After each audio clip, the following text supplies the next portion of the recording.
Vamos a empezar la unidad 2. Recuerde que el día lunes ya empieza con eso y mañana domingo es el control de lectura de las tres primeras secciones.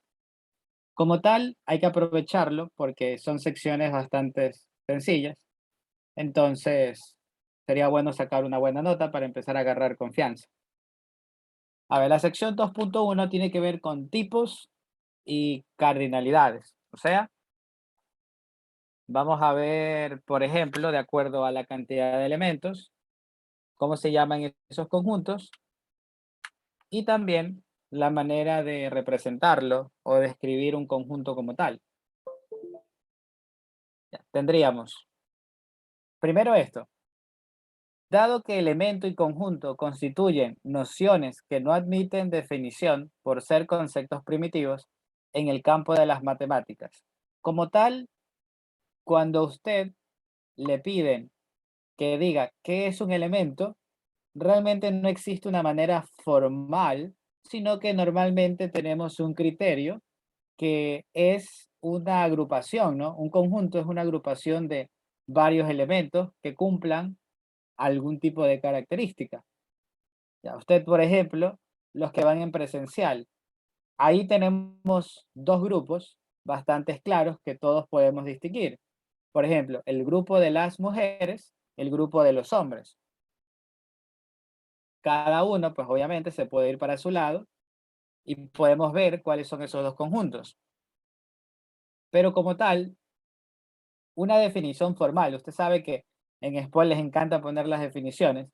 Entonces, realmente cuando le hablen acerca de conjuntos, lo más sencillo de explicar es una colección, reunión, agrupación de objetos o de elementos, pudiéndose encontrar conjuntos con muchos, con pocos o incluso ningún elemento. Con muchos, con pocos o ninguno. Eso podemos tener ahí en los conjuntos.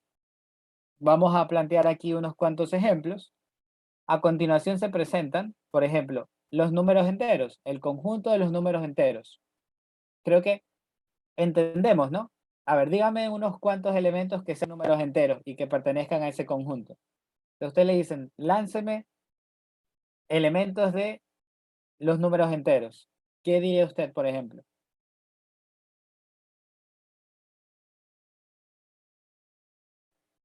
Uno, 2, 3, ya, perfecto. Menos 4, menos 3, ya, perfecto, ya. A eso quería ir. Al decirme enteros, perfecto quien puso los positivos. También es perfecto quien puso los negativos y también quien puso el cero. Ya, eso es correcto. Esos son números enteros, perfecto. Tenemos muchos elementos. Realmente son infinitos. ¿Por qué? Porque los números son infinitos. Significa que tengo muchísimos elementos en esa parte de ahí. Luego tenemos el conjunto de los habitantes de la Luna. ¿Ya? ¿Cuántos habitantes hay en la Luna?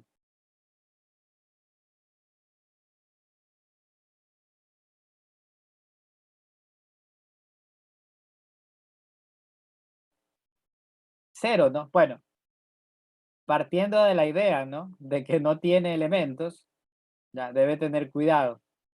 Se supone que en la Luna no hay habitantes. Uno nunca sabe que haya algún tipo de extraterrestre, haya un tipo de vida. Pero creo que para todos entendemos de que creo que se menciona seres humanos, ¿no? Entonces, ¿hay habitantes? No, cero. Esto es un conjunto vacío. La pregunta en la forma parte de los naturales. A ver, ¿qué? El cero. No, el cero. A ver, el cero es un caso medio complicado. Para nosotros no va a pertenecer a los naturales, pero hay ramas de las matemáticas en el cual el cero sí lo consideran como un número natural. Para nosotros, como Paul en el libro, plantean de que el cero no es natural. Y para los exámenes tampoco va a ser natural. Con eso nos debemos quedar. De ahí usted va a estudiar luego alguna otra cosa, le pueden decir que el cero es natural, bueno, dependiendo la rama, porque ahí hay alguna cierta pelea entre si lo consideramos o no. Los jugadores de tenis es una cantidad aceptable de jugadores, ¿no? Animales en extinción, claro, también tengo algunos, puedo hacer una lista. Paquete de software, tenemos Word, Excel, PowerPoint y así algunos, ¿no? La capital de Ecuador, pues sabemos que es solo una. Las operadoras de telefonías de celular en el Ecuador, por ejemplo, ¿quiénes están aquí? Las clásicas, Claro, Movistar, CNT, Tuenti. Los equipos de fútbol son muchísimos. Si especificamos equipos de fútbol de Ecuador, Barcelona, MLE, Liga, Cuenca, Católica, Orense, Muchurruna. Los números primos. Bueno, también los números primos tienen alguna característica y entre ellos tenemos el 2, el 3, el 5, el 7 y así sucesivamente. Las cuentas de redes sociales, pues también tenemos varios elementos ahí. Por ejemplo, lo más normal, creería que aquí todos tenemos redes sociales, ya sea tener una cuenta de Facebook, de TikTok, de Instagram. Todos me imagino que han de tener alguna cuenta, entonces todas esas cuentas forman parte de este conjunto. Las marcas de los vehículos, ya sabe, Toyota, Chevrolet, Kia, Ferrari, bueno, todas esas marcas estarían aquí metidas. Creo que como tal, eso nos queda bastante claro, ¿no? Un conjunto, agrupación, colección de elementos o de objetos. Listo. Ahora, ¿cómo lo podemos denotar? ¿Cómo normalmente se plantea? Aquí se lo menciono. Con letras mayúsculas del alfabeto español. Por ejemplo, la A, la B, la C, entre otras. Todas estas agrupaciones podrían tener características comunes a ser verificables. ¿A qué se refiere con características que puedan ser verificables? Por ejemplo, si yo les digo el conjunto de los días de la semana, ¿cuántos elementos tendríamos que proponer para el conjunto de los días de la semana?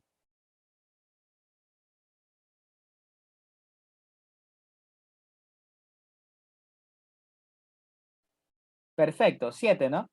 Ya, ¿son verificables? Sí, usted puede ir a un calendario y decir, a ver, tengo el lunes, el martes, el miércoles, jueves, viernes, sábado, domingo. Los cuenta y sabe que son 7. Ya, así de sencillo. A eso se refiere con verificable. Si a usted le dicen, en el curso de nivelación aula 101, ¿cuántas personas son hombres? Usted va, se acerca al aula, los cuenta, ya, perfecto. Tantos hombres tenemos ahí. A eso se refiere con características verificables. Ya, puede ser que alguien diga, así como al de acá, habitantes de la luna, pues si alguien se pone creativo va a decir, podemos verificar si es que hay o no hay vida. Bueno, habría que ver ahí, ¿no? En otro planeta. Debe tener cuidado. Así que, pero igual casi siempre las características que va a verificar es algo tal vez tipo numérico. Así que no debería tener ningún problema. Luego, esto es chévere, porque hay que entenderlo más allá todavía. Esto del símbolo de pertenece. Para decir que X es un elemento de A, lo escribiremos como X pertenece a A. Y para decir que X no está en A, escribiremos X pertenece con una rayita a. O también, ya saben, ¿no? La negación de X que pertenece a. Aquí pues no dejamos morir esa parte de lógica y la seguimos pues trabajando un poquito más. Negación de X que pertenece a. La descripción de un conjunto se puede realizar de la siguiente manera. Hay tres maneras en la cual yo puedo, como dice aquí, hacer la descripción de un conjunto. El primero se llama por comprensión. Esto, ojo, porque aquí puede salir alguna pregunta de teoría. Por comprensión, lo hacemos para referirnos a alguna característica de los elementos. Yo normalmente digo, aquí me dan la definición del conjunto, la regla de correspondencia del conjunto. Y se lo trabaja de esta manera. Pongamos un ejemplo fácil. A, y usted va a decir, X tal que X es un color primario. Así se trabaja. X tal se agrega de esta manera, una X, una raya inclinada y luego pone la característica. X es un color primario. Solo por curiosidad, ¿cuáles son los colores primarios?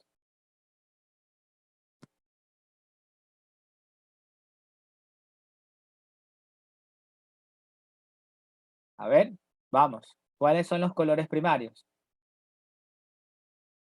Ya, amarillo, azul, rojo. Perfecto. Ya, amarillo, azul y rojo. Si yo escribo otro conjunto B y digo, a ver, B es X tal que X es un día de la semana.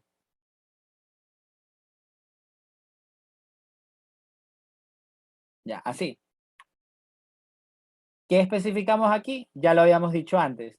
Lunes, martes, miércoles, jueves, viernes, sábado, domingo. Perfecto. Esto de aquí es la primera característica, por comprensión, para referirnos a alguna característica de los elementos. Ahora, la segunda, por extensión o tabulación. Eso es cuando se listan todos los elementos. ¿A qué se refiere con listarlos? Sería detallar cada elemento. Mire, relacionemos con lo que ya hemos colocado acá arriba. Mire, estos de aquí están de esta manera. Los voy a volver a escribir, pero de esta otra manera. Mire, amarillo, azul, rojo. Luego, el conjunto B vendría a ser lunes, martes, miércoles, jueves, viernes, sábado y finalmente pues colocamos domingo.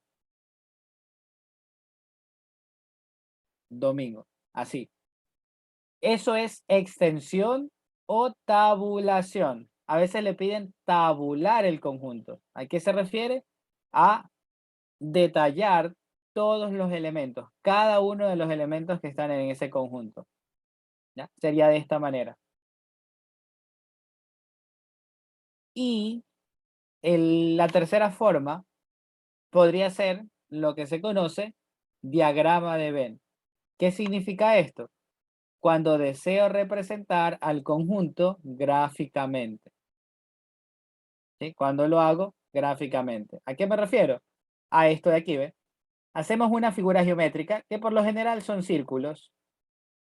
También podemos colocar, qué sé yo, un triángulo. ¿Ya? Vamos a ponerle aquí la B. Y aquí escribimos amarillo. Por acá ponemos azul. Y por acá ponemos rojo. ¿Qué sería en este otro conjunto de acá B? Solo voy a escribir las iniciales. L de lunes, M de martes, MI de miércoles, la J de jueves, la B de viernes, la S de sábado y la D de domingo. Ya, así. Esto es diagrama de Venn. Hacer una figura geométrica y también meter ahí adentro sus elementos, ¿no? Aquí tendríamos 3, aquí tendríamos los 7 elementos de ahí. Ahora, retomemos de nuevo esta parte de aquí. Cuando yo sé que el pertenece es verdadero, cuando el elemento que usted está preguntando es exactamente lo que está ahí. Por ejemplo, ¿esto es verdadero o falso?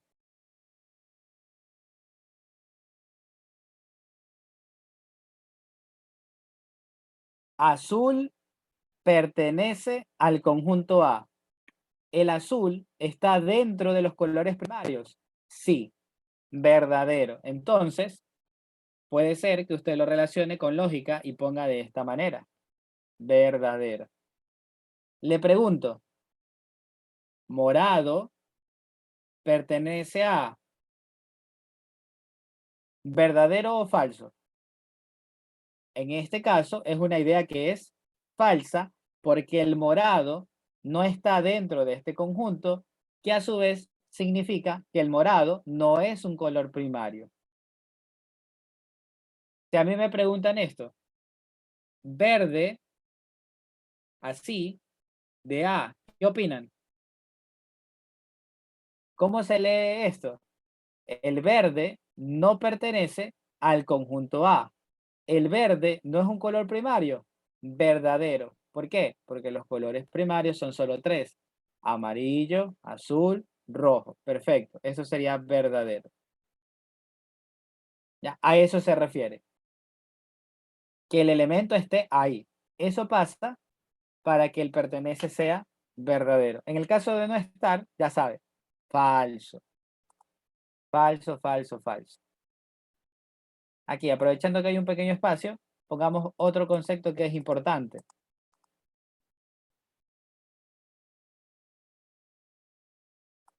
El de cardinalidad. Este concepto lo vamos a usar en los demás capítulos también. La cardinalidad es la cantidad de elementos que tiene un conjunto. La cantidad de elementos que tiene un conjunto. El símbolo n mayúscula de A denota la cardinalidad de un conjunto A. Así se representa, mire, la n, entre paréntesis, el nombre del conjunto, y eso es la manera de denotar la cardinalidad. Si yo le pregunto así, ¿a qué me estoy haciendo referencia? A la cantidad de elementos que tiene el conjunto A. Y si yo le pongo así, cantidad de elementos que tiene el conjunto B. Ahora, cuéntelos. Cardinalidad del conjunto A, ¿cuánto es?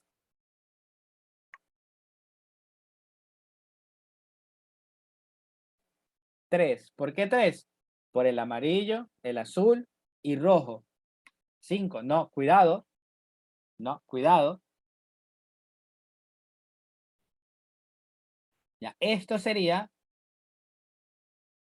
3.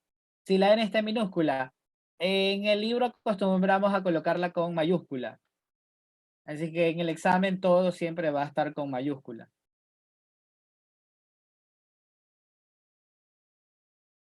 B7, ya. Si me digo cardinalidad de B, ¿se está refiriendo a qué? ¿A cuántos elementos están en B o cuántos elementos tienen los días de la semana? 7. Perfecto. Ya, así.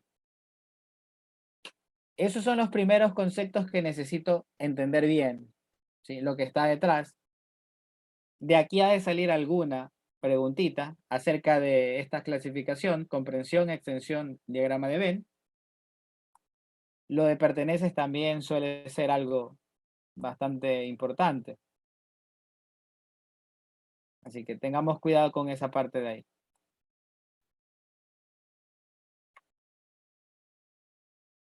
Ya, cópielo. Y vamos a hablar de los conjuntos relevantes.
A ver, pongamos acá.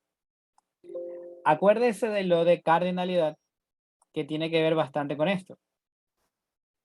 Conjuntos relevantes. Sea un conjunto, se puede dar cualquiera de estos casos de aquí. Estamos hablando de 5 posibles casos. El primero, como les dije, vamos a hablar en relación a la cantidad de elementos. ¿Qué pasa si el conjunto no tiene elementos?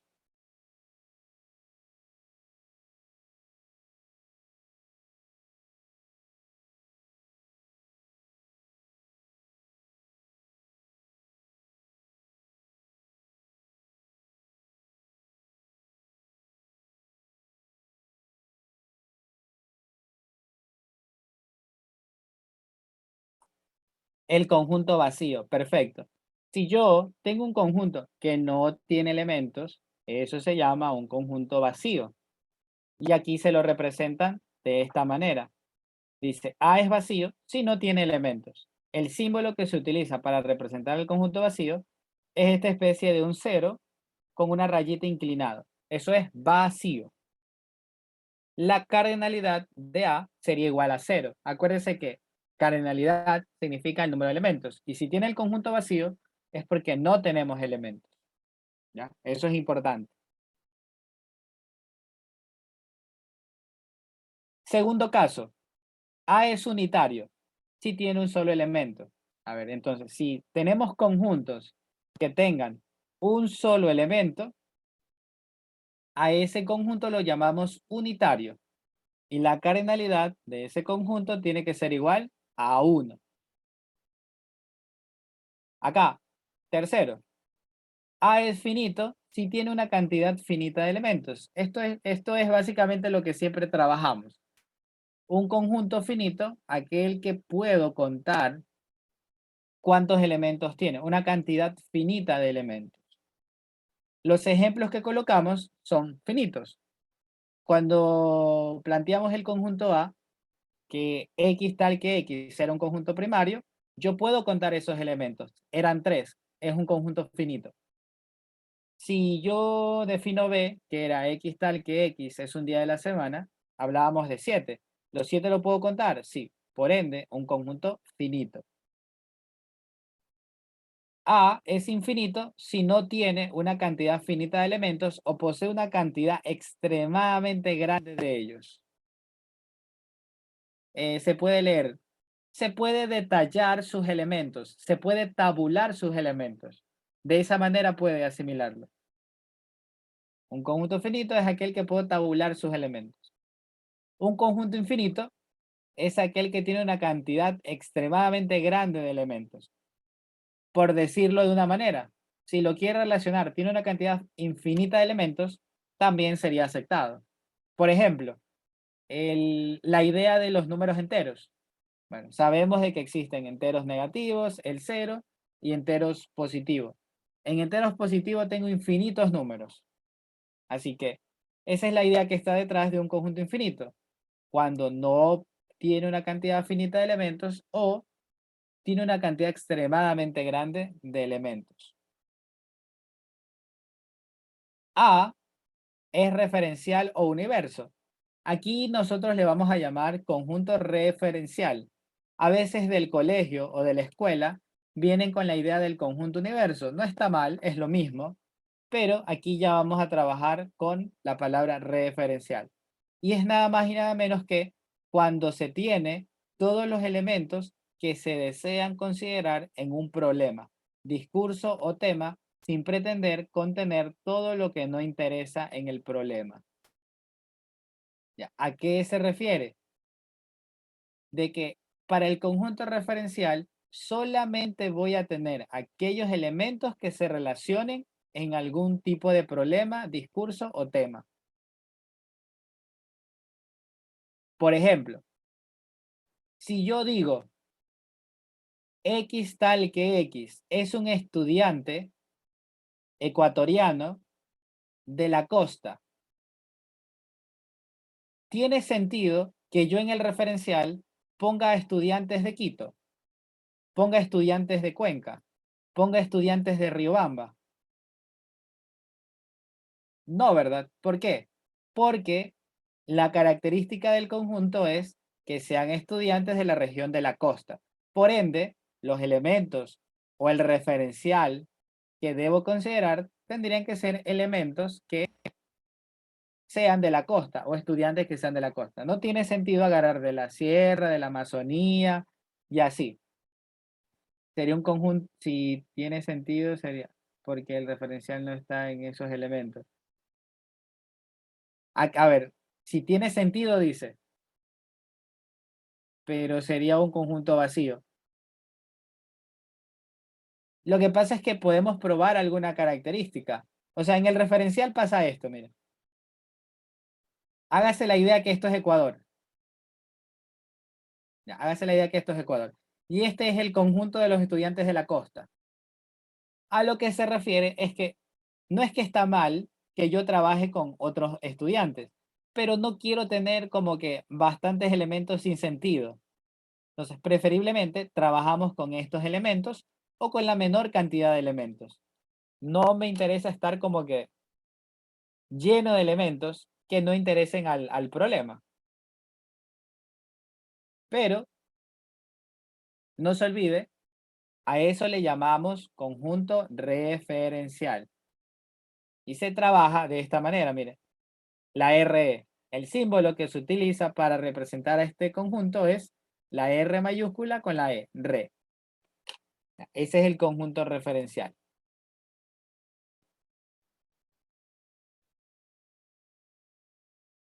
Ya, aquí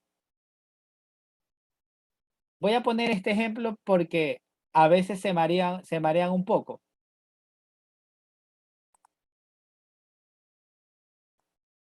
Si yo escribo referencial 1, 2, 3, 4, 5, 6 y 7 y digo X es igual a X tal que X es par. Pongo B, X tal que X es impar. Un conjunto C, X tal que X es igual a 2, bicondicional con X es igual a 4. Ya, así. Los dos primeros son facilitos. Ya, los dos primeros es un pancito de dulce que usted tiene que comérselo rapidito. ¿Cómo he representado a estos conjuntos? ¿Cómo se llama esta forma?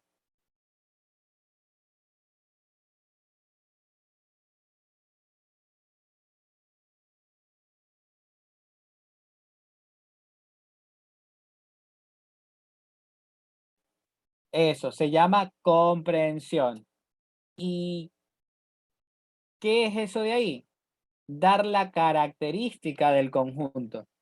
Entonces, en muchas ocasiones lo que yo quiero hacer es tabular. Entonces, vamos a poner así. Tabular el conjunto A, el conjunto B y el conjunto C. Esa es la pregunta. Tabular los conjuntos. Bonito. Es fácil para mí trabajar con el conjunto A. ¿Cuáles son los elementos que vienen aquí?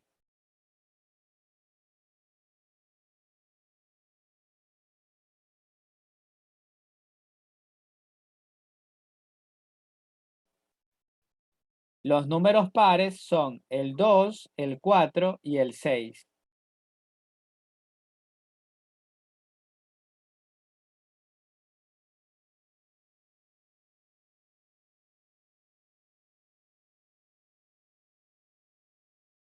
Ya. Y el conjunto B también es fácil. ¿Por qué? Porque nosotros de manera intuitiva ya sabemos cuáles son los impares, ¿no? El 1, el 3, el 5 y el 7. Ya. Aquí creo que no hay problemas, ¿verdad? Conjunto A, conjunto B, bonito. La pregunta del millón es, ¿qué elementos tenemos en C? Y si se da cuenta, aquí le he puesto lógica. ¿Podemos tener lógica? Claro que sí. En los conjuntos, muchas de las veces lo vamos a relacionar mucho con lo que tiene que ver con lógica. Mire, aquí la característica es probar esta idea y los elementos que hagan verdadero esto entrarían en el conjunto C. Mire, a esto me refiero. Vamos a probar esta característica. Vamos a colocar x igual a 2 bicondicional con x igual a 4. Así, ¿ve? Ahora, tendríamos, voy a probar el primer elemento. Pruebo cuando x es igual a 1. ¿Esta idea es verdadera o falsa? Cuando usted reemplace el 1 es igual al 2. Falso. Bicondicional, el 1 es igual al 4. Falso. Y 0 bicondicional con 0, ¿cuánto vale? Por lógica. Vale 1. Por ende, el 1 es un elemento del conjunto C, porque hace a la idea detrás verdadera. Probemos cuando x es igual a 2. 2 es igual a 2. ¿Verdadero o falso?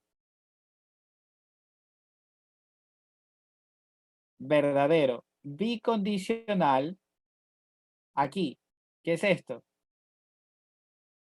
2 es igual a 4. Falso. Y 1 bicondicional con 0, ¿cuánto queda? Falso. Por ende, el 2 no debe pertenecer al conjunto C. No debe pertenecer. Ahora, probemos cuando x es igual a 3. Hagámoslo rápido. 3 aquí, 3 acá. ¿Están de acuerdo que los dos son falsos? Esto es verdadero. Creo que ya entendió la idea, ¿no? Cuando esto es 4, esto es falso y esto es verdadero. ¿Cuánto es esto? Falso. Ahora, pruebe el 5. Los dos son falsos. Y esto es verdadero. Acaba el 5.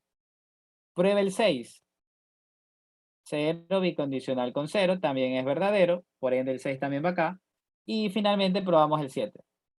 Sería 0 bicondicional con 0 y eso vale 1. Ya, bonito, 7. ¿Están de acuerdo? Usted va a trabajar siempre con lo que está aquí adentro. ¿Por qué da esos valores? Porque tengo que probar el referencial, mire. El referencial me lo están cantando del 1 al 7 y tengo que ir probando elemento por elemento. Primero toma el 1 y reemplaza aquí, ¿ve? En lugar de la x pone 1 es igual a 2, falso. 1 es igual a 4, falso. Bicondicional de dos falsos, verdadero. Eso es lo que estoy haciendo. Luego reemplazo el siguiente número, 2. 2 es igual a 2, verdadero. Bicondicional, 2 es igual a 4, falso. 1 bicondicional con 0, 0. Por ende no va acá. Y así con todos los elementos. Ahora va por el 3. Toma cuando x vale 3 y usted dice 3 es igual a 2, falso. 3 es igual a 4, falso. Bicondicional de dos falsos, verdadero. Cuando prueba 4, esto es falso y esto es verdadero, porque 4 es igual a 4.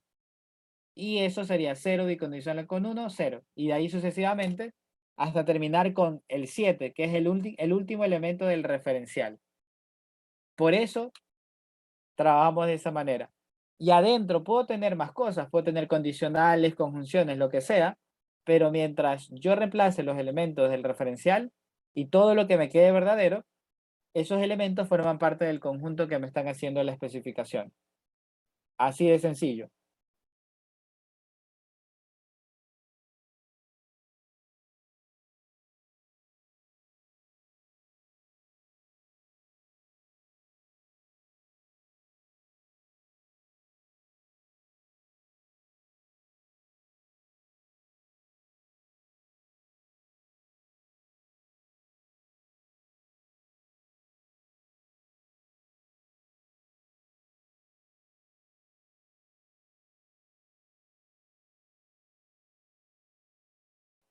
Si x es mayor que 2, ¿quiénes serían?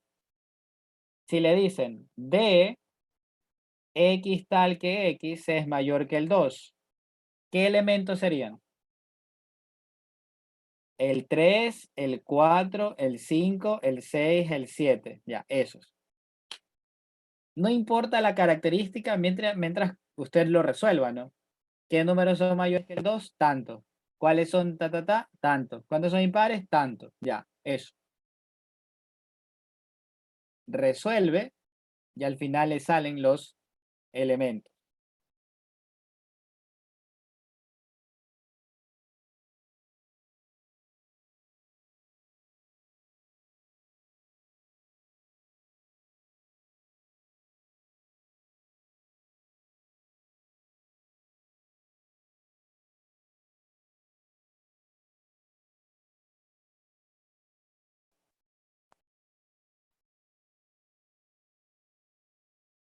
Y si tiene condición solo para los mayores de un valor, por ejemplo, la condición para mayores que el 3, lo mismo, si la condición es mayores que el 3, ya, pues ahí usted me está condicionando dos cosas. Igual se resuelve. Conjunto X tal que X es mayor que el 3 y X es par. Ahí usted me está dando dos características. ¿Quiénes son mayores que el 3 y que también son pares? Sería el 4 y el 6. Ya, no hay ningún problema. O sea, la idea, el mensaje es que tiene que resolverlo. Y tiene que ser claras las condiciones. Ya, no es que me dan algo y luego me salen otra cosa. No, no, no, no. Y la forma en comprensión tiene que ser clara. Tal, tal, tal. Para que usted venga y diga, a ver, tin, tin, tin. Estos son los elementos que cumplen. Perfecto. Este es el conjunto A, B, C, D, lo que sea. Ya. Cuidado con su mente porque a veces andan pensando cosas raras. Todo tiene que ser claro. Ya, nada de cosas rebuscadas. Tiene que ser claro al momento de dar la característica. A ver, segunda sección. Los cuantificadores.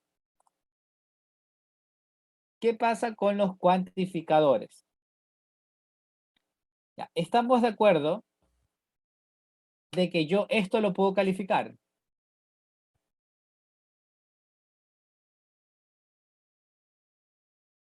Ya, así por ejemplo. Esto de aquí lo puedo ver como una proposición. ¿Estamos de acuerdo?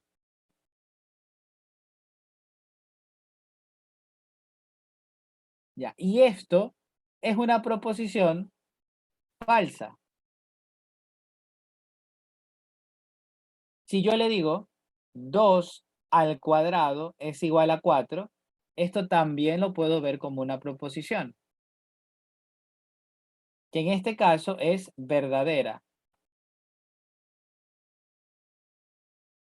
¿Sí o no? Ya, así. ¿Qué pasa o qué pasaba cuando teníamos esto?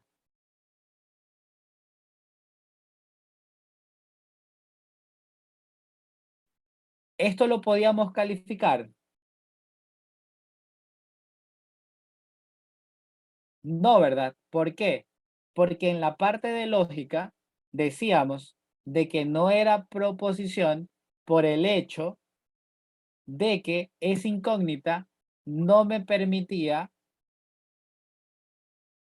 conocer si esa idea es verdadera o falsa, porque dependía de lo que yo le incluya a lo que es X, ¿verdad?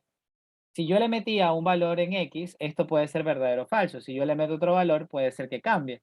Entonces, eso no lo estudiábamos en el capítulo 1 de proposiciones. Pero, ¿qué tal si en lugar de esto, así simple como está, yo lo cambio a esto? Mire, existen elementos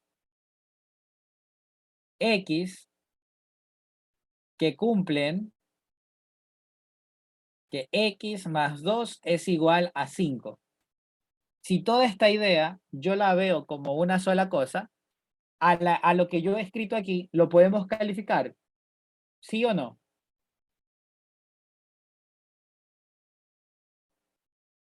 Sí, ¿verdad? ¿Por qué? Porque nosotros, al ser una ecuación simple, una ecuación lineal, ¿cuánto es el valor de X para que esto se cumpla?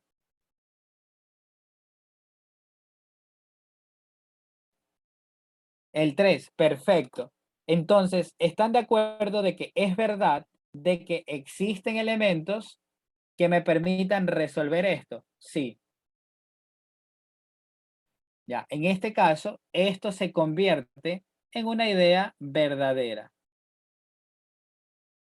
Ya, así de sencillo. Estas expresiones es la que vamos a estudiar en esta parte de cuantificadores. Digamos que es una herramienta más que vamos a tener para aquellas estructuras que antes descartábamos para poderlas calificar ahora. Esa es una de las claves de los cuantificadores. Me da un poco más de apertura para incluir expresiones abiertas que antes dejábamos botadas. Ya. Para eso vamos a tener entonces esta clasificación de aquí. Tenemos por un lado el cuantificador universal y por el otro tenemos el cuantificador existencial. Peguémoslo por acá. Ahí tenemos los dos. Y tenemos este ejemplo también.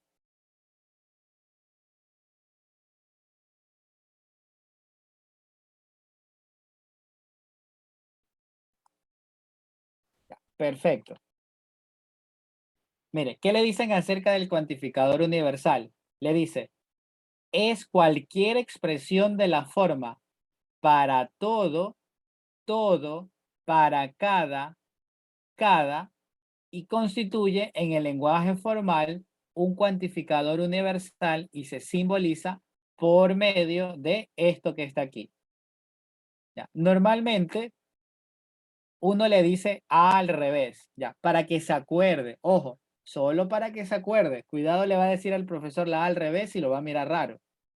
El cuantificador universal tiene esta simbología. Así. Esto se lee para todo. Así como yo cambié aquí y dije existen, acá yo tendríamos que decir, por ejemplo, para todos los elementos X, se cumple que y lanza algo, ¿no? Eso es el universal, eso es el para todo.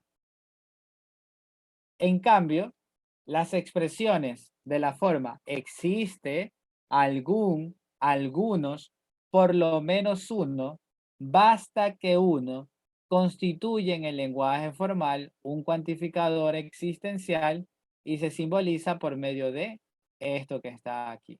Es como una E al revés, así ve. Esto se lee, existen, existe, algún, algunos. Así que en lugar de escribir esto, yo pude haber dicho esto, mire. Ahí ve, ahí queda súper aniñada la expresión. Y usted dice, vaya formalidad, mire. Mire cómo esto que escribí en letra, ahora lo escribimos más bonito, como una expresión, mire. ¿Cuál es la lectura? Existen elementos X, la E de existen, X obviamente de los elementos, existen elementos X, coma, que cumplan que X más 2 es igual a 5. X más 2 es igual a 5. Entonces usted ya sabía que esto era algo verdadero. Si yo le digo esto, para todo X, se cumple que X al cuadrado menos 4 es igual a 0. Al decirle para todos, obviamente siempre nos estamos haciendo igual referencia a una cantidad de elementos. Por ejemplo, voy a ponerlo aquí, referencial 1, 2, 3, 4, 5. Ya, ahora, ¿esto qué sería? ¿Verdadero o falso? Esto de aquí, ¿ve?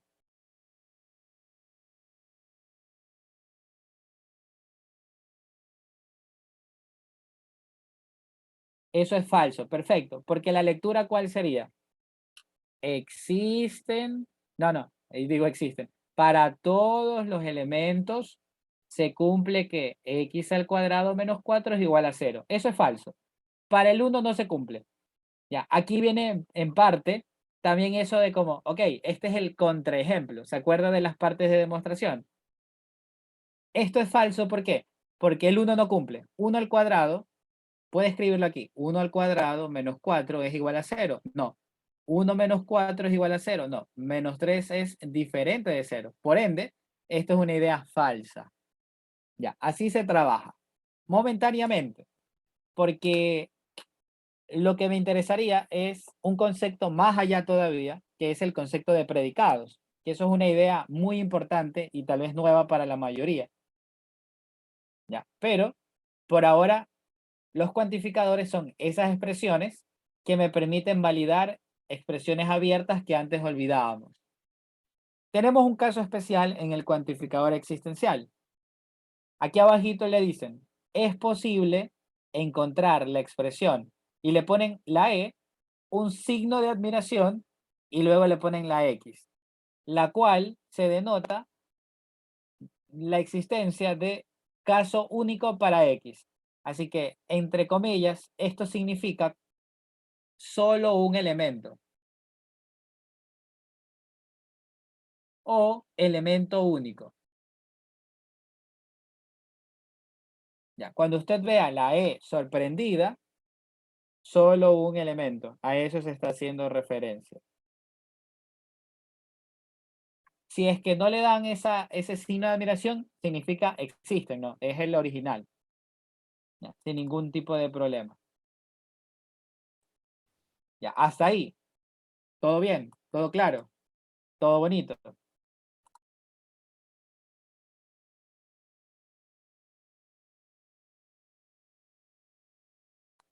Sí, perfecto. Ya, hasta ahí vamos por el 100 en el control de lectura. Hasta ahí vamos por el 100. Aquí viene el dolor de cabeza. Siempre tiene que haber algo que complique un poco la jugada.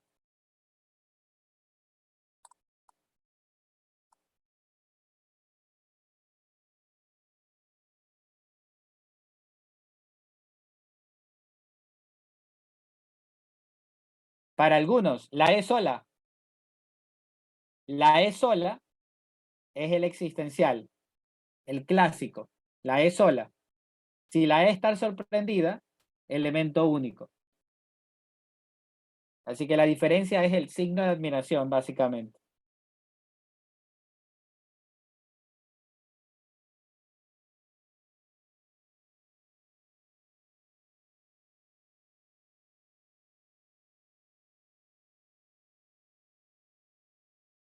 Ya, perfecto. A ver, sigamos. Siguiente definición. Subconjunto y subconjunto propio. Aquí está el problema.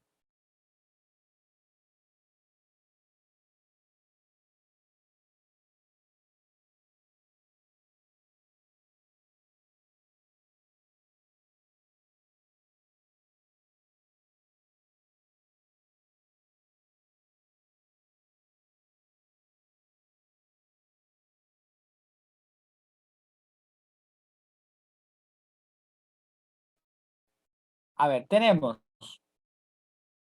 el conjunto A es subconjunto de B si y solo si los elementos de A están contenidos en B.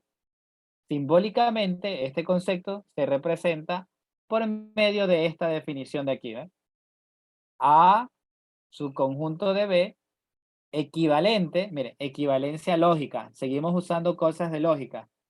Para todo X, X pertenece a A condicional con X que pertenece a B. Esta definición, anótela. Esta definición es para subconjunto. X que pertenece a A, entonces X que pertenece a B. Este tipo de cosas se puede utilizar para hacer las demostraciones. En este capítulo también hay demostraciones. También vamos a tener dolores de cabeza tratando de llegar de un lado a otro. Así que vaya aprendiéndose estas definiciones. Primero, vamos con este ejemplo ya. A ver, vamos a ver. Si yo pongo el conjunto A el 1, el 2, el 3 y el conjunto B 1, 2, 3, 4, 5. Y le pregunto, ¿cómo se lee lo de aquí?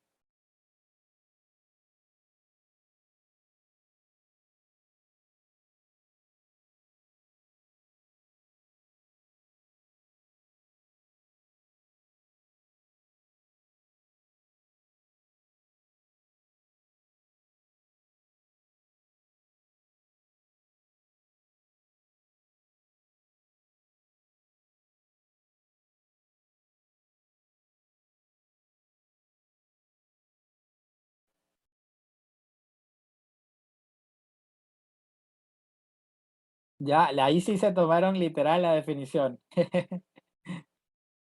No, no, no, no es menor, es símbolo de subconjunto. A ver, esta simbología de acá, la C así, ahí ve, ya, ahí, menor igual. Ya, a ver, ya, esta simbología, ya. Digamos que está bien, ya, estuvo medio raro, ya, está bien, lo entendió como menor. Ya, ¿cómo se lee esto? A es subconjunto de B. Ya, A es subconjunto de B. La pregunta del millón es, ¿esto es verdadero o falso?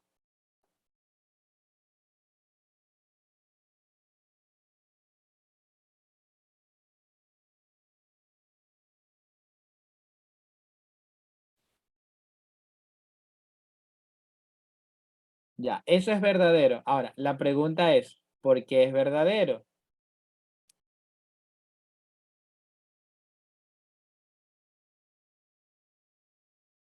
¿Por qué es verdadero? Porque cumple lo que dice aquí, ¿ves? Los elementos de A están contenidos ¿en dónde? En B. Significa, todos los elementos de aquí están acá, ¿ves? Todos los elementos de A están metidos acá. Por ende, A es su conjunto de B, es un pensamiento verdadero. Así de sencillo.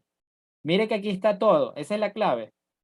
¿Qué es su conjunto? Cuando todos los elementos de un conjunto están dentro de otro conjunto. Si yo le pregunto al revés, ¿qué significa esto?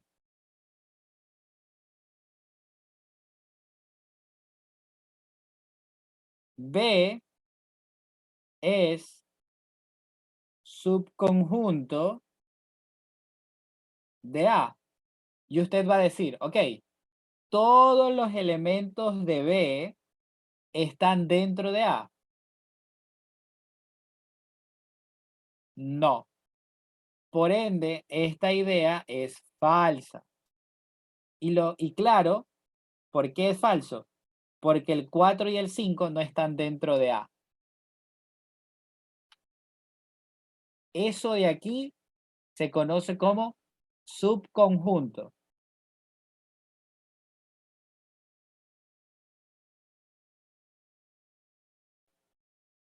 Ya, ahora, ¿se entiende esa parte?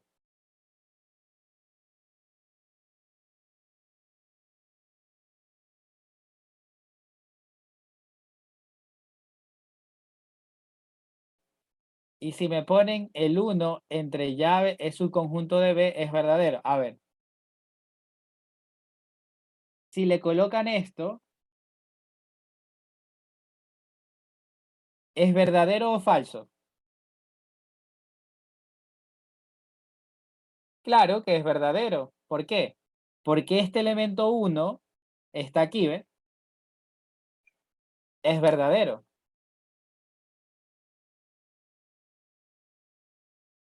Si yo le pongo esto de aquí,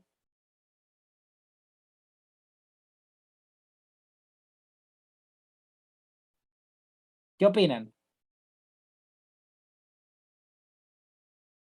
Eso es falso, ¿verdad? Porque el 6 y el 7 ni siquiera están en B. Entonces, esto es una idea falsa. Ahora, ojo con esto.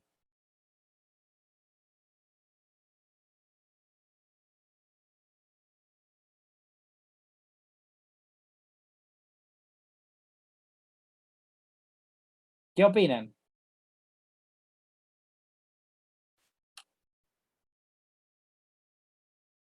¿Cuáles son los elementos de aquí? Los elementos serían estos, esto y esto. ¿Esos elementos están en A? No. Y ahí viene la diferencia. Aquí es donde las personas se empiezan a perder un poco. ¿Por qué? Porque es clara la idea. Todos los elementos de A tienen que estar en B. Significa que todos estos elementos tendrían que estar aquí y no son iguales. Una cosa es tener el 1, el 2 y el 3 y otra cosa es tener el 1 con llave, el 2 con llave, el 3 con llave.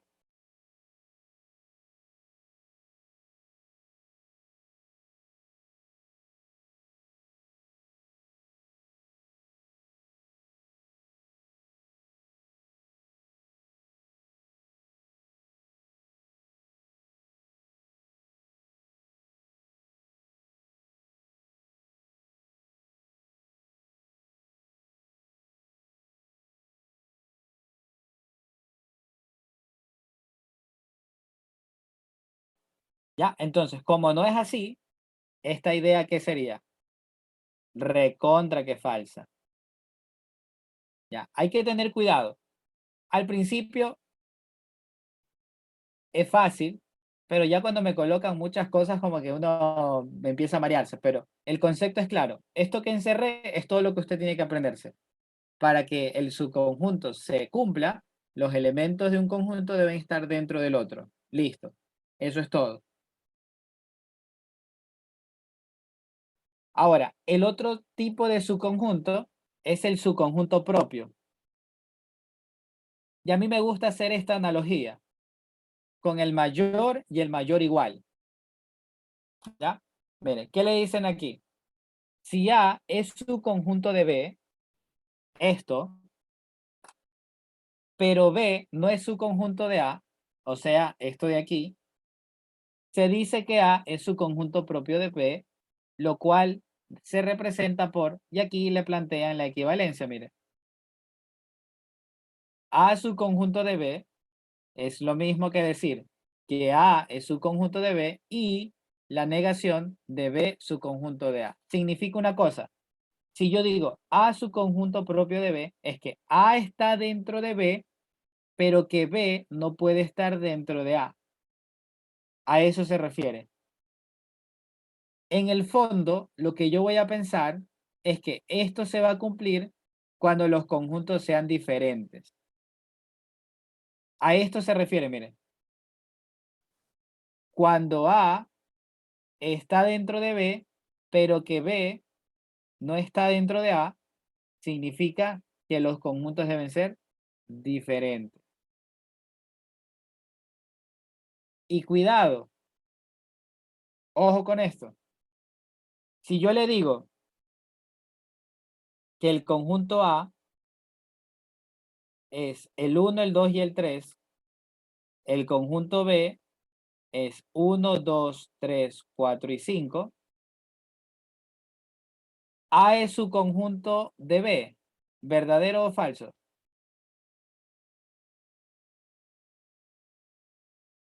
Verdadero. Y A es su conjunto propio de B, ¿verdadero o falso? También es verdadero.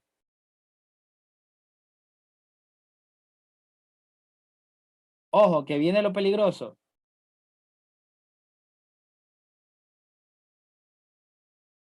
¿Qué opinan? A su conjunto de A.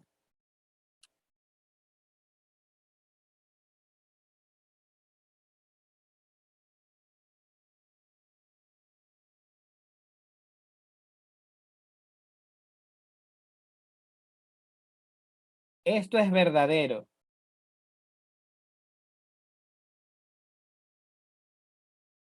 ¿Por qué? Mire, si yo tengo el conjunto A, 1, 2, 3, y lo comparo con el mismo conjunto A, 1, 2, 3, ¿eso no es verdad que estos elementos están aquí? Confirmen. Todos los elementos de aquí están aquí. Claro, por eso es verdadero. La regla es clara. Todos los elementos de uno están dentro del otro. Perfecto. En cambio, ¿esto qué es? Falso. ¿Por qué? Porque a usted le dicen, los elementos de A están metidos acá. Sí, pero en el fondo, ¿qué necesito? Que los conjuntos que yo estoy analizando, si son subconjuntos, deben ser diferentes. Como él es el mismo conjunto, esto es falso.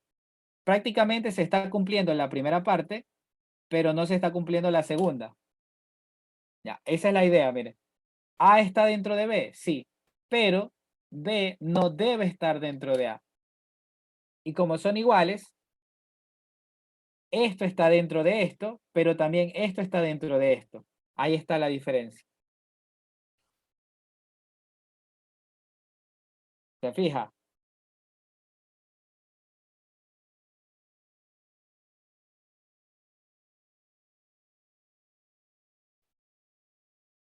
Ya, a eso me refiero con su conjunto propio.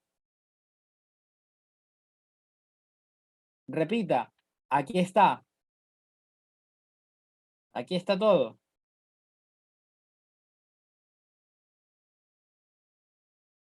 En letra. Esto lo entienden.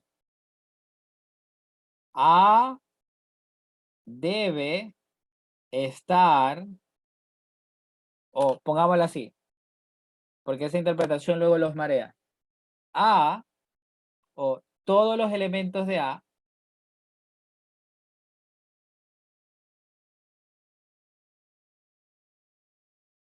están en B. Ya, esa primera parte se entiende. ¿Qué es lo de arriba? ¿Sí o no?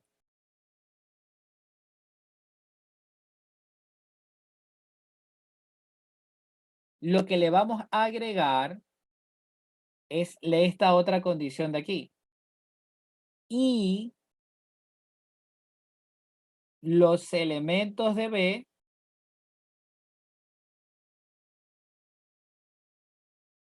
no deben estar en A. Esa es la traducción de esto, mire. Los elementos de B no deben estar en A. Aquí, ¿ve? Le pregunto, comparando con esto, mire. Primera condición, estos elementos están dentro de esto. ¿Verdadero o falso? Eso es verdadero. Ahora, al revés, estos elementos no están dentro de esto. Confirmen. También es verdadero. Estos elementos no están metidos acá. Verdadero. Como se cumplió las dos cosas, el subconjunto propio es verdadero.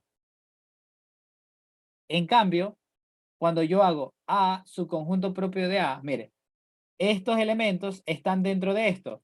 Sí, pero la otra regla que dice que estos elementos no deben estar dentro de esto. Y sí lo están, ¿verdad? Por eso es falso, porque no se cumple la segunda regla. Eso es todo. Los de A están dentro de B, pero los de B no deben estar dentro de A. Y si yo comparo dos conjuntos que son iguales, significa que la segunda parte no no se va a cumplir.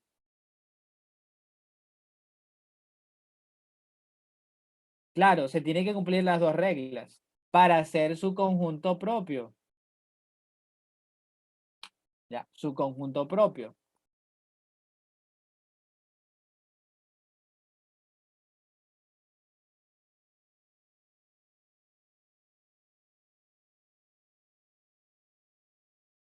Mire cómo el libro le propone dos cosas súper interesantes. Por eso el libro es bastante bueno. Tiene de estas cosas bien bonitas. Ya, tiene de estas cosas bien bonitas.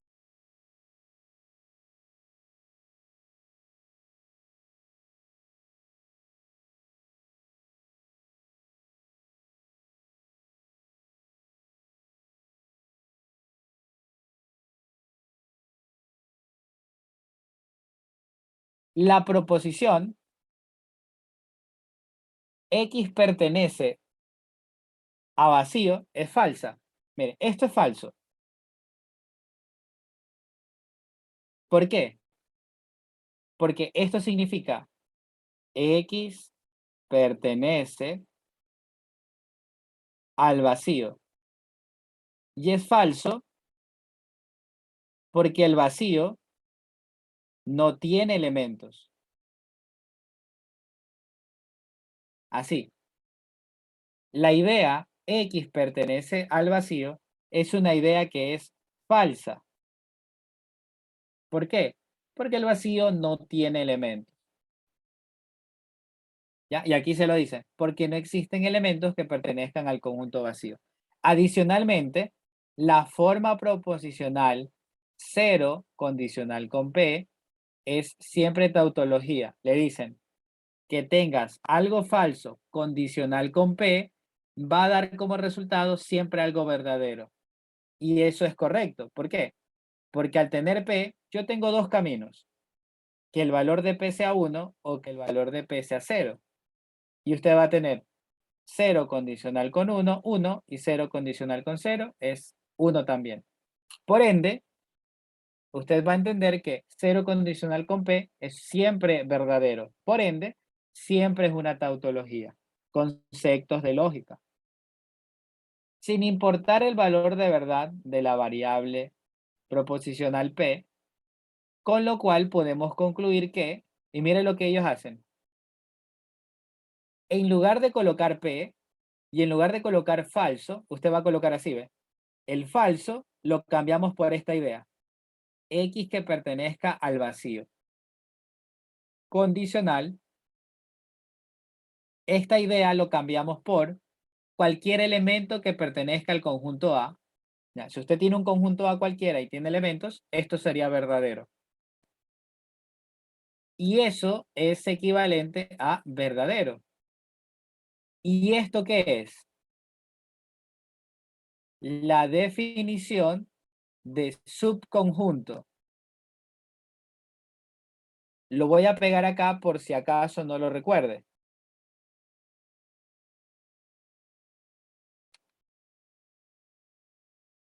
Mire, aquí está la definición de subconjunto. X que pertenece a A condicional de X que pertenece a B. Entonces, A subconjunto de B. Por ende, mire, esto vacío, esto subconjunto y esto de A. Es algo que siempre va a ser verdadero. Posible pregunta para el control de lectura. El vacío es subconjunto de todos los conjuntos.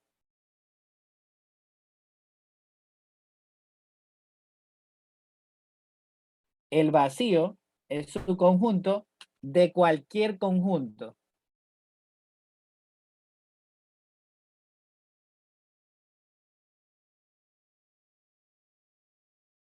Eso tiene que aprendérselo. Primera regla. Ahora, lo segundo, incluso aquí se lo dicen, el conjunto vacío es su conjunto de cualquier conjunto. Si realizamos un análisis similar, podríamos concluir también que todo conjunto es su conjunto de sí mismo. ¿De dónde sale esto? ¿Cómo se llamaba esta ley de aquí?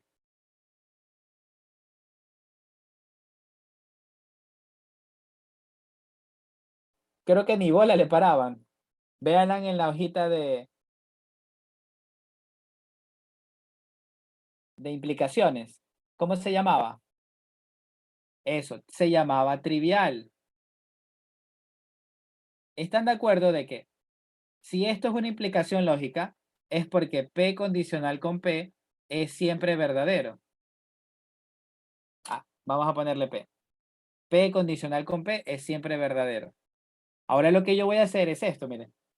En lugar de colocar P, voy a poner X pertenece a condicional con X que pertenece a A. Mire, como es la misma letra, es lo mismo. Y yo sé que esto es verdadero.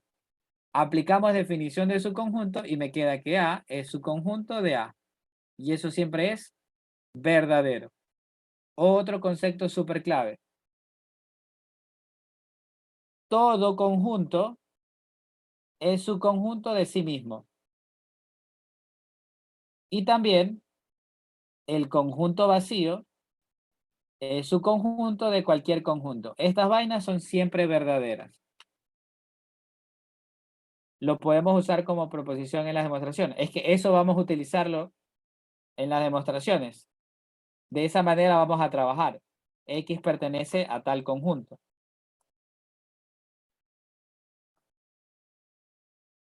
Siempre.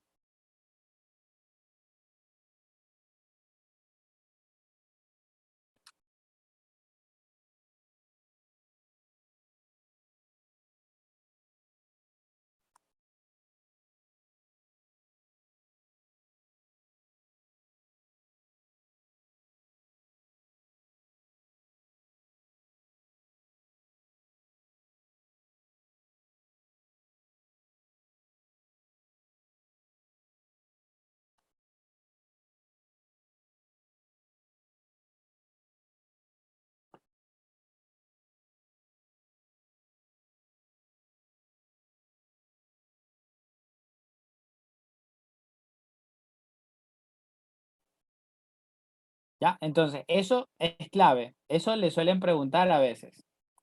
Así que téngalo bien a la mano. Si seguimos trabajando,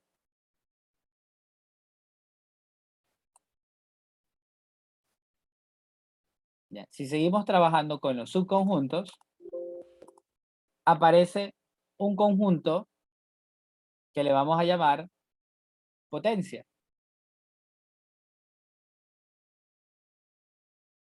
Dado un conjunto A, coma, su conjunto potencia es aquel que está formado por todos los subconjuntos posibles de A. El símbolo que se utiliza para este conjunto es la P mayúscula y entre paréntesis la A. ¿Ya? El símbolo es la P, abre la A. Y sería potencia de A es B tal que B es su conjunto de A. ¿Qué es el conjunto potencia? Es un conjunto formado por todos los subconjuntos de A. Y abajo tenemos una fórmula importante. La cardinalidad del conjunto potencia de A se denota como la n, P de A se lee cardinalidad de la potencia de A es igual a 2 elevado a la cardinalidad de A. Por ejemplo, si a mí me preguntan cuántos elementos tiene el conjunto potencia de A con esta característica.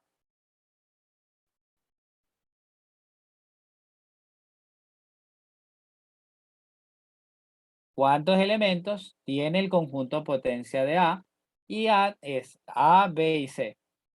Fórmula. Cardinalidad del conjunto potencia de A es igual a 2 elevado a la cardinalidad de A.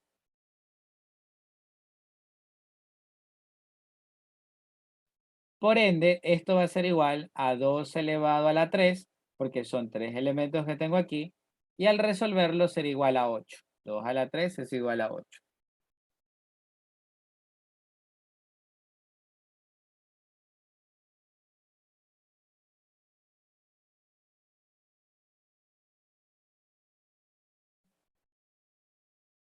Ya, ahora, el hecho de detallar todos los elementos sí sería un poquito complicado, ¿ya? Y eso, como tal, es cuestión de practicarlo un poco, ¿ya? Por ahora, en el control no le van a decir, tome, saque todos los elementos del conjunto potencia, de un conjunto A, sino que le dicen, a ver, este elemento pertenece al potencia de A o es un elemento de A.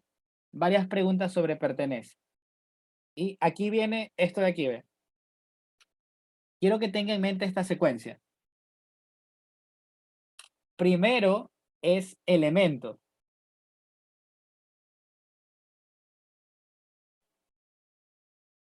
Primero, X es elemento de A.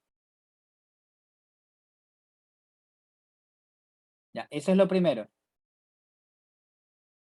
Luego,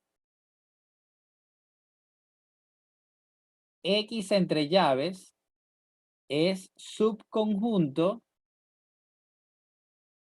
de A. Ojo con esto, mire. Primero yo tengo un elemento cualquiera. Yo aquí le he puesto X. Primero la secuencia es X es un elemento de A. Luego, esto de aquí es un subconjunto de A. Y luego, este elemento de aquí es perteneciente al potencia de A. Esa es la secuencia, mire. Elemento, le agrego las llaves, se vuelve subconjunto de A. Y como es un subconjunto, se vuelve elemento del potencia de A. Ojo con esto, aquí se lo mencionan. Es todo lo formado por los subconjuntos posibles de A. Todos los subconjuntos de A son elementos del potencia de A. Por ende, si yo tengo que el conjunto A es 1, 2 y 3, está de acuerdo que el 1 pertenece al conjunto A.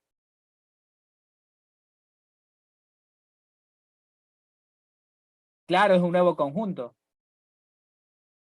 Luego, el 1 con llaves es un subconjunto de A. Confirmen. Y tercero, el 1 con llaves pertenece al potencia de A. Esa es la secuencia.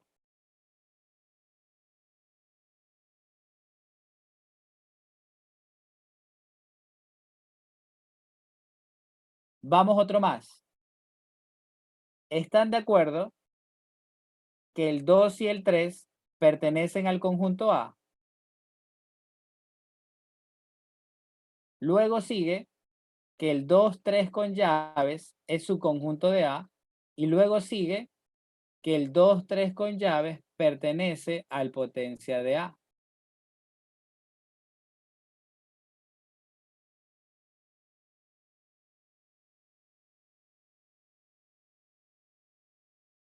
Sí, son las combinaciones posibles. Eso lo quiero dejar para el día lunes cuando empecemos a trabajarlo. Ahora, no quiero que se confundan, quiero que aprendan a ver lo de las llaves y todo eso. Porque primero es un control de lectura, algo de lo que se entienda como tal. Luego ya con los ejercicios hay un poco de cosas rarísimas que marean a la gente, pero todavía no. Ya, ¿se entiende esta secuencia?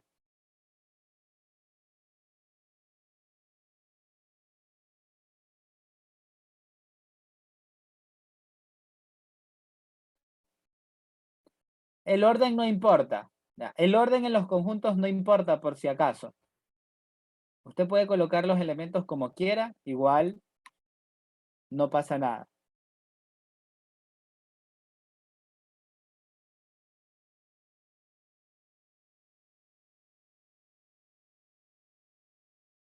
Ya, perfecto. Tenemos más definiciones.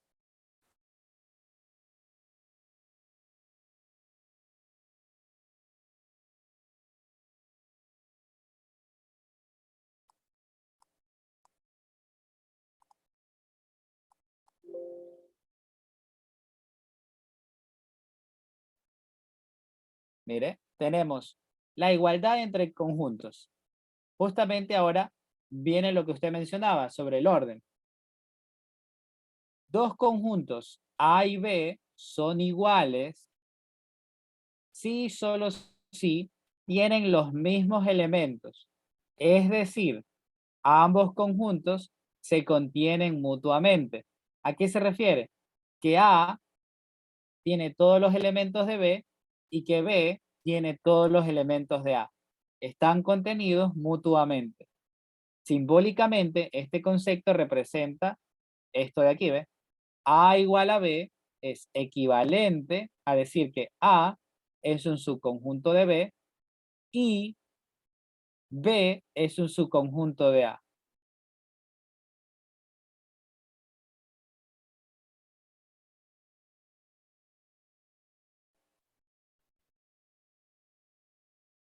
Hablándolo con definiciones, esto se convierte en una bicondicional, mire. Usando las definiciones y propiedades de lógica proposicional, se tiene que A es igual a B es equivalente a para todo X, X que pertenece a A, bicondicional con X que pertenece a B. Ya, la igualdad de conjuntos, si en algún momento usted lo necesita para hacer alguna demostración o algo por el estilo, utiliza la bicondicional para los X de A, los X de B. Mire, significa esto. Si yo tengo el conjunto A, 1, 2, 3, y el conjunto B, 2, 1, 3, ¿está bien que yo diga que los conjuntos son iguales? ¿Sí o no? Claro que sí. Sí estarían en igualdad. ¿Por qué? Porque cada elemento de A está en B y cada elemento de B también está en A. Tiene los mismos tres elementos. ¿Sí? Los mismos tres elementos.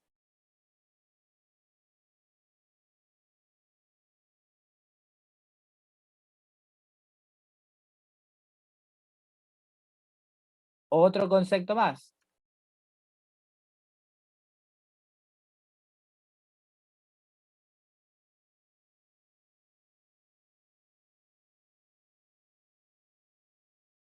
Si los dos son vacíos, también son iguales. Porque no tienen elementos los dos.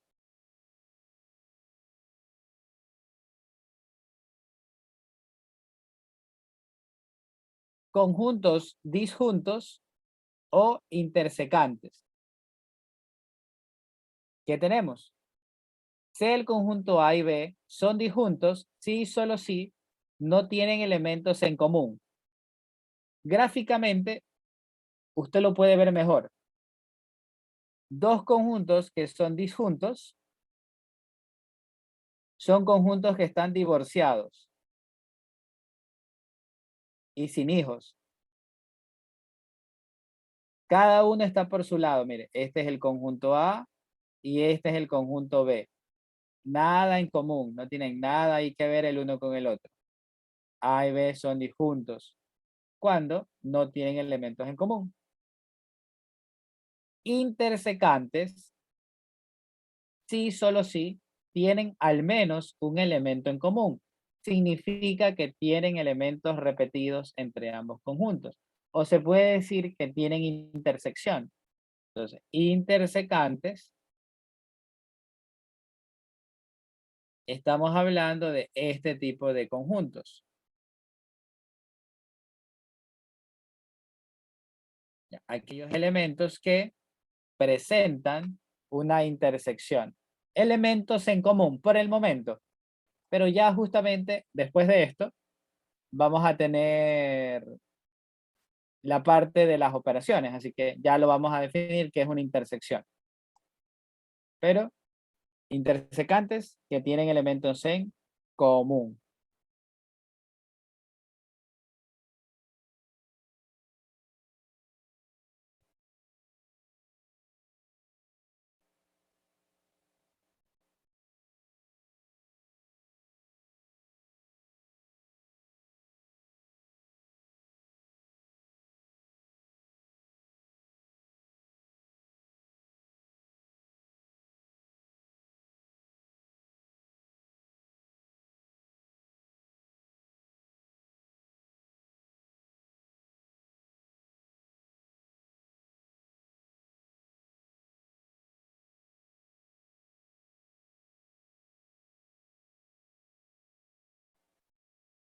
Sí, bastantes conceptos. Bueno, son conceptos no tan difíciles, ¿no? Pero como tal, sí. Sí, es bastantito, pero no es tan difícil. Hay bastantes preguntas de dónde sacar. Ahora sí, las operaciones. Miren, por ahora, lo de las operaciones son más definiciones que se tiene que aprender, porque los ejercicios, normalmente ya con cardinalidad o con diagrama, eso ya se los va resolviendo cuando tengamos un poquito más de tiempo. Por ahora, estas son las operaciones que vamos a estudiar.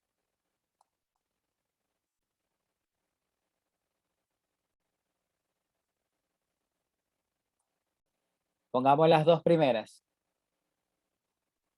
La unión y la intersección.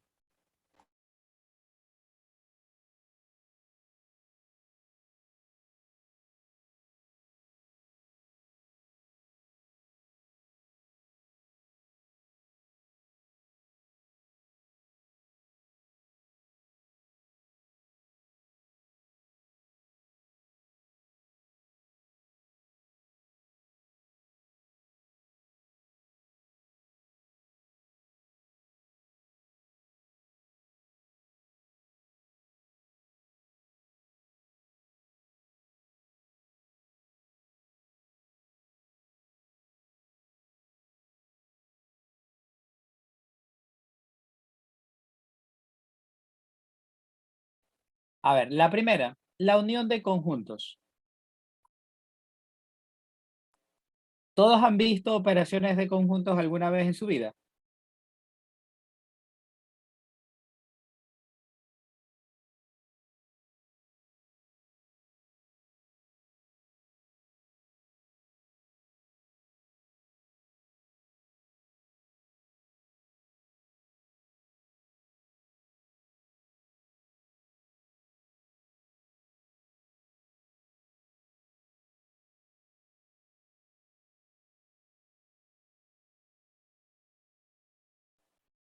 Sí, ya. A ver, la unión es agrupar todos los elementos de los conjuntos que estén participando y si están repetidos, se los considera una sola vez.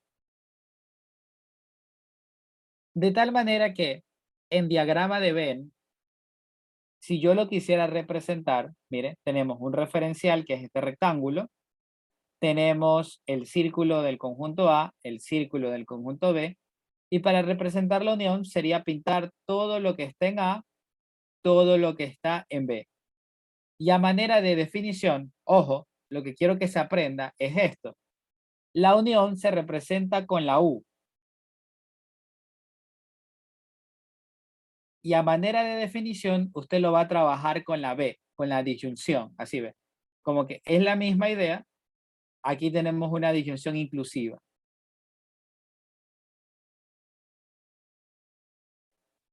¿Está de acuerdo? Sería, ¿qué es la unión de A con B? Elementos que están en A o que están en B. La disyunción se trabaja para la unión. En cambio, en la intersección, que lo vamos a representar con la misma U, pero al revés, así, y lo vamos a trabajar con la conjunción, mire. Sería A intersección B es todas las X tal que X pertenezca a y X que pertenezca a B. X que pertenezca a A y X que pertenezca a B. ¿Dónde están esos elementos? Esos elementos están por aquí y es justamente aquellos elementos que tendríamos en común, aquellos elementos que se repiten, tanto en el conjunto A como en el conjunto B.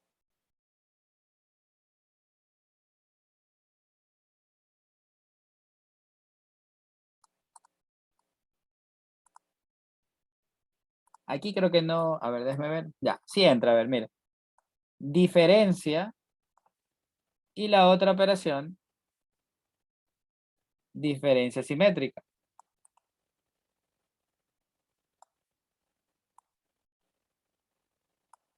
Ya, por aquí. La diferencia entre conjuntos será aquellos elementos que pertenecen al primer conjunto, que sería el, seguimos siendo unión si el conjunto está separado. Sí, igual, se pintan los dos, así estén separados. Sería el minuendo, todos los elementos que quedan en el minuendo en el conjunto A, y le quito los elementos de B, que sería el conjunto sustraendo. ¿Ya? Sería los X que pertenecen a A, pero no pertenecen a B. Los X que pertenecen a A, pero no pertenecen a B.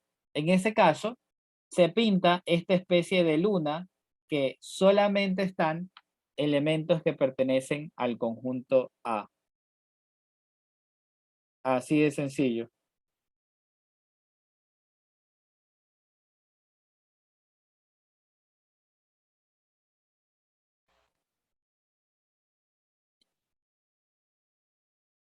La diferencia simétrica son elementos que pertenecen a las dos diferencias. ¿A qué me refiero? A esto, mire. Esto es una fórmula, cuidado, anótela como una especie de propiedad. A diferencia simétrica, que es un triangulito. Por ejemplo, la diferencia es con el menos, por eso no le dije nada. Sería A menos B, diferencia. Pero la diferencia simétrica sí tiene un símbolo tal vez un poco raro, que es el triángulo. A triangulito B sería A diferencia simétrica con B, y sería el conjunto A menos B unión el conjunto B menos el conjunto A. A menos B unión B menos A. Y mire cómo lo alargan aquí para luego meterle la disyunción exclusiva, mire. X que pertenece a A y no pertenece a B. Esta es la primera parte, mire. Lo de acá. X que pertenece a B y que no pertenece a A. Esto es lo de acá. Las dos cosas se unen y me queda X que pertenece a A, disyunción exclusiva, con X que pertenece a B. Sería la unión de las dos cosas. También, ojo, esto es aparte, a la diferencia simétrica la puedo ver como A unión con B, quitándole la intersección. Esa es otra propiedad que le puede venir bastante bien. Pintar todo borrándole la intersección, quitándole, restándole la intersección. Esa es la diferencia simétrica. La última operación es el complemento. El complemento es lo contrario o los elementos que no están en el conjunto que estoy especificando, pero que están dentro de un referencial. Eso sí, no hay que olvidarse. Siempre los elementos van a estar en el referencial, pero fuera del conjunto al cual queramos hacer algún tipo de referencia. Ya, por ejemplo, acá.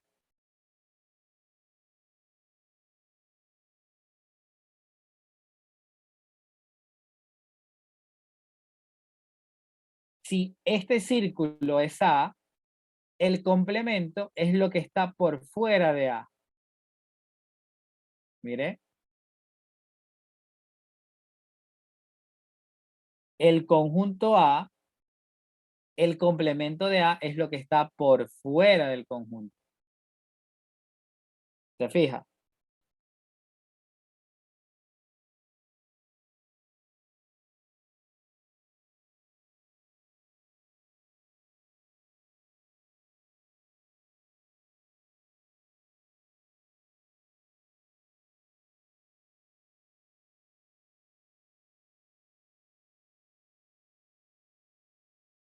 ¿Ya?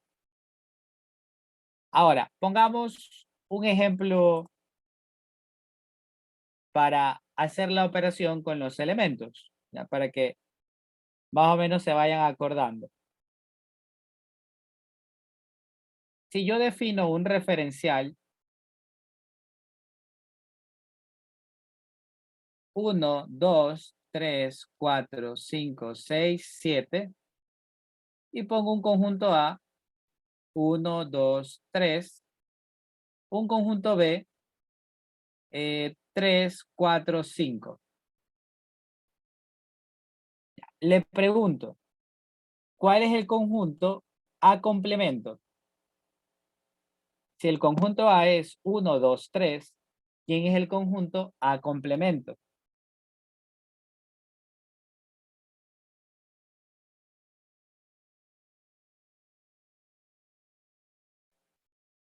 A complemento sería 4, 5, 6 y 7. Confirmen.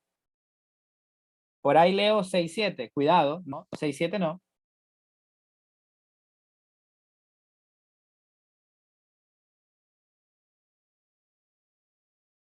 Los elementos de A complemento es los elementos que no están en A, pero que están en el referencial. ¿Quiénes no están? El 4, el 5, el 6, el 7. ¿Quién sería B complemento?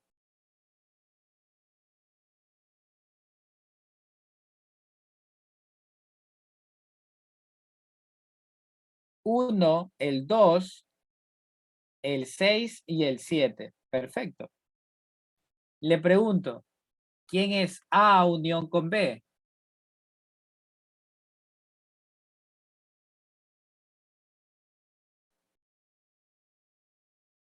A unión con B sería el 1, el 2, el 3, el 4 y el 5. ¿Estamos de acuerdo? 1, el 2, el 3, el 4 y el 5.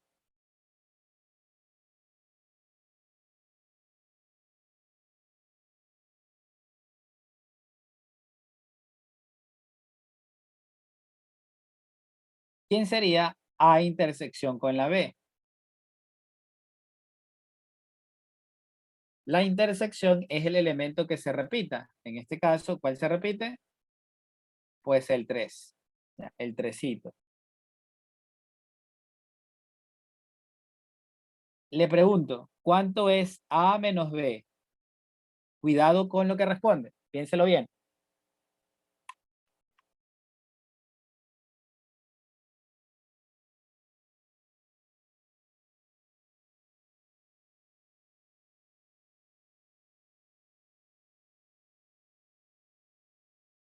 El 1 y el 2. Perfecto.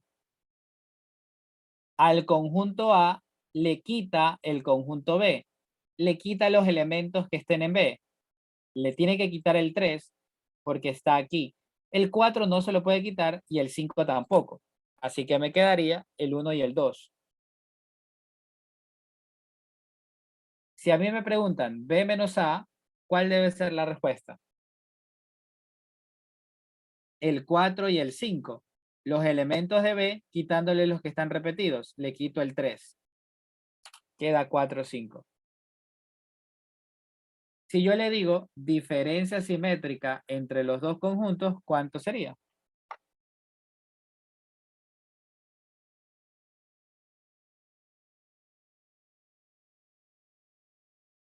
Sería la unión de las dos cosas de aquí, ¿verdad?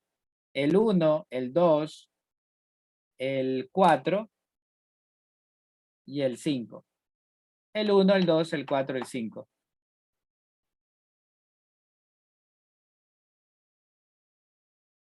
¿Ya? Aquí están los complementos. Bueno, le pregunto, ¿cuánto es A complemento intersección B complemento? Ya que tenemos esa idea aquí.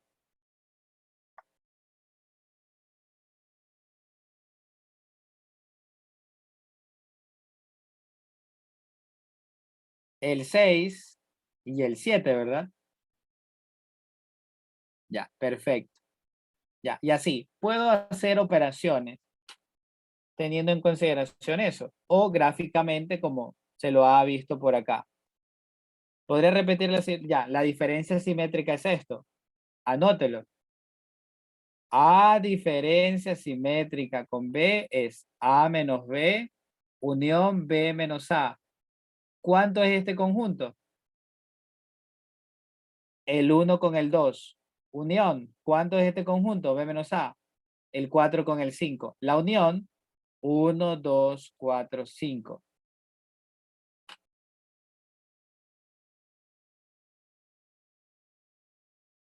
Si nos piden por extensión el conjunto potencia de A, ¿cuáles serían sus primeros elementos?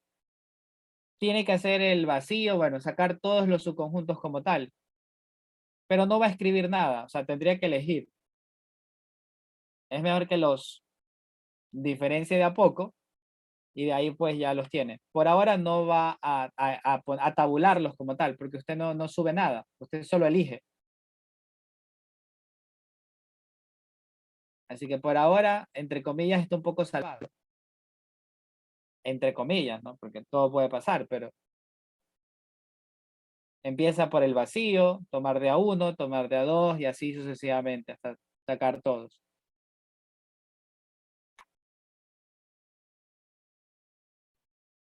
Acá ya lo voy a asustar un poquito, pero ya para que vaya poniéndose las pilas. La siguiente sección, como para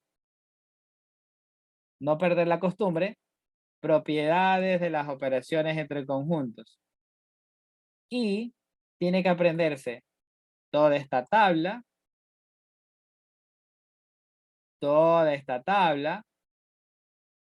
y esta tabla de acá. Obviamente ahí vienen los ejercicios de definiciones, mire. Demostraciones, que son los ejercicios típicos, y los problemas de cardinalidad. Estos problemas con diagrama, ¿no? Mire, estos son los típicos ejercicios. Ya, y termina. La siguiente sección también es una parte corta, ¿no? Y ahí viene el tema PEPA, que es predicados de una variable. Ya, pero aproveche que mañana es domingo, péguele una repasada o imprima las propiedades. Ya, que nosotros, pues ya el día lunes, empezaremos a trabajar un poco con esto y también ejercicios como los que les mostré, ¿no? Con sus demostraciones pequeñitas, ejercicios de cardinalidades.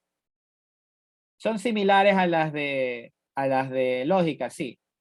Ya, igual, quiero que eso se den cuenta y si no, pues yo les ayudo más o menos para que se den cuenta que son similares. Pero imprímalas. Ya, necesita eso sí o sí para el taller del viernes, porque el taller del próximo viernes es sobre conjuntos y lo más probable es que vaya una demostración como tema seguro.